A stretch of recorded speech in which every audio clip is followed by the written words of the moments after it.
She was critical of my claim that some Singaporeans return from the West with a touch of Western wannabe-itis.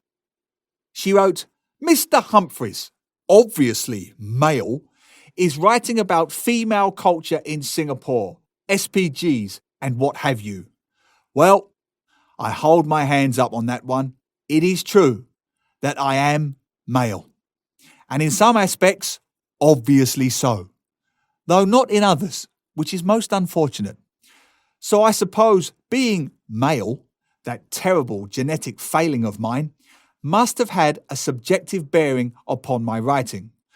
Though the criticisms were most welcome, they were surprisingly few. The article certainly touched a nerve with so many Singaporeans. One writer, obviously female, wrote, I must say that your observation is something that most of us are embarrassed to talk about. It has become a norm to see a Singaporean girl, Western male couple. I've seen middle-aged Western guys with young Singaporean girls along Orchard Road buying them branded stuff. Well, who hasn't?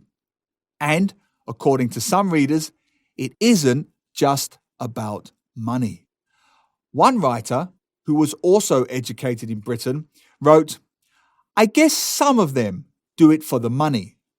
Many of them do it for what they imagine to be glamour.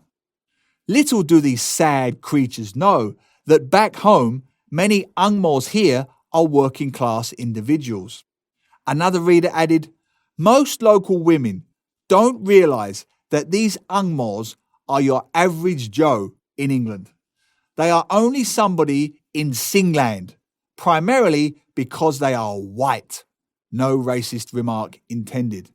None taken, because, as I mentioned last week, I could name a handful of Caucasians who fall into that category, as could many other Singaporeans, it would seem. It was interesting to see the situation from the other side of the fence.